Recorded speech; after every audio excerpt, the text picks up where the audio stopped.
Hey, welcome back to Fly Tying Fridays. I'm Cole, and this is Test Your Metal.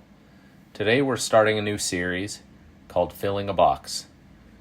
It's based around getting your box ready for spring, summer. Really, we're going to fill 2 boxes, and this will cover year-round. Surface, emerger, subsurface, and all those other attractor flies and in between. First thing we're going to be tying in this list, it's a caddis fly. We're going to tie Galloup's Butch Caddis. This is a pattern that Kelly Galloup designed. It's very simple to tie. You could tie a lot of these really quick, and it's a fun tie. And it's really nice. It floats high. You could see it really well in the water, and I think you guys will enjoy it. So let's get started. We'll start by getting our hook in the vise. I have a dry fly TMC 100 in size 14. You can use any dry fly hook. Size 12 to 16 is preferable. I have UTC 6/0 olive thread. We're going to get that started. Work back to the bend of the hook, or where the barb would be. And then we'll work back forward to about the 80% point. Next we'll grab our MFC Z yarn. This will be the Shuck and also the Underwing.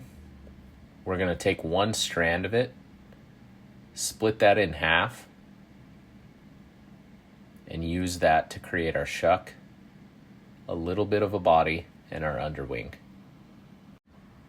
This stuff's kind of weird to work with. It doesn't pull apart very easy, but once you get the desired size, twist it in your fingers a little, and then use a pinch wrap to tie it on top of the hook, and then pull backwards tension and up slightly as you move your thread back. This will keep it on top of the hook. Once you get to the start of the bend, come about a hook's gap back. Don't pull too much tension, just slight tension, and cut, and that'll be your Shuck. Next, we're going to get some olive Superfine dubbing.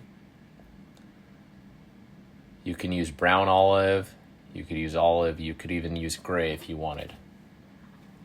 The point with using Superfine dubbing here, dub it on really tight,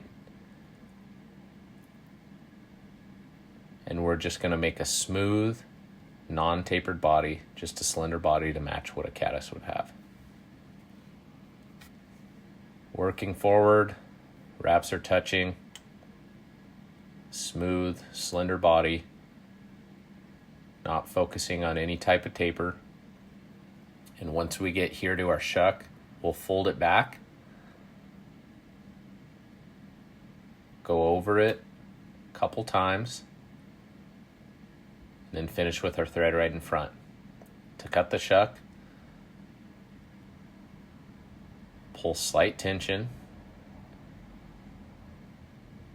and where your Shuck is tied in, that's where you'll cut your Underwing.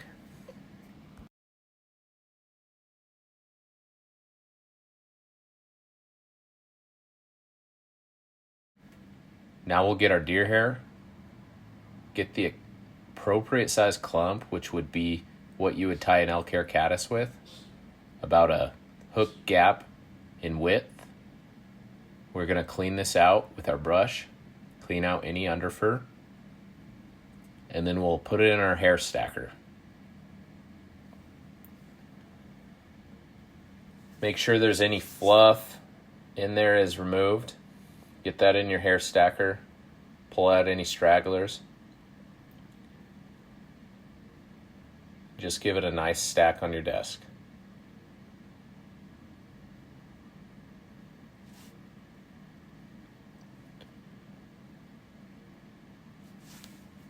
Grasp it with your material hand. Transfer it to measure the length, and then transfer it back to your material hand. Advance your thread just a little bit closer to the eye, and using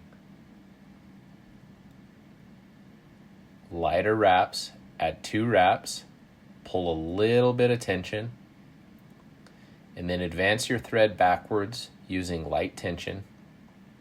I did 2 wraps here, added a little tension, and did 1 more wrap. Then when you let go, this would be how the hair should look on an elk hair caddis. Now we'll gather all the hair, fold it back, and put a couple wraps over this, which creates a nice little bulbous head. I know Kelly Galloup likes to kind of jerk these through the water a little bit, and this head helps them to dive under and come back up. Now we're going to give it the butch trim, like the old butch haircut. Straight across the top, and then ever so slight taper. So the back end is a little bit wider on the sides.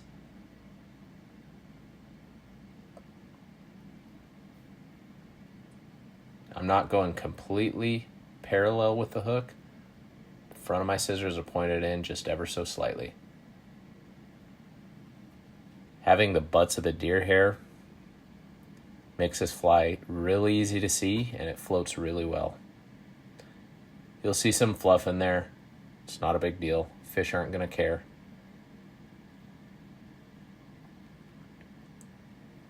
Second to last step, we're going to tie in our legs. Use any leg you have. You could use black, you could use brown, you could use red. It really doesn't matter. It doesn't even need legs, to tell you the truth. How I've been tying legs in recently makes it kind of easy. You just fold the leg in half around your thread, pull a little tension, and you can aim that leg exactly where you want it to lay. I'll do 1 extra wrap just so when I rotate my vise around, the leg doesn't fall out. And I'll rotate my vise to the other side, grab another leg, and repeat that same step. Fold it around, aim it exactly where I want it, let go, 1 wrap so it doesn't fall off, and these legs are good.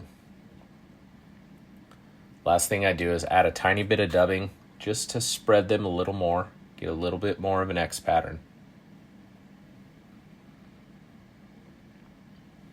Again, using olive superfine dubbing.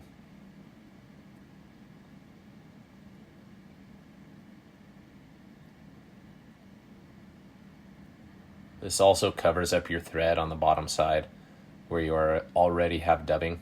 And then I'll just do a little bit of a thread head, grab my whip finish tool, throw a whip finish in there, and this fly is complete. I add a little water-based glue or head cement. It's not necessary, but it's just an extra step I take to make sure nothing comes undone, and after a few fish eat it, it won't come unraveled. We'll give the legs a quick trim.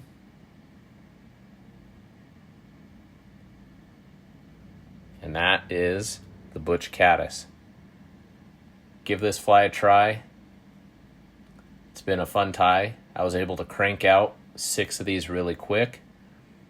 And that's fly number 1 complete on the Filling the Box series. Got a lot of flies to get through. So this is a fun one to start with. Hope you guys like it. Please like, subscribe to the channel. Let me know what you guys want to see. But thanks for watching.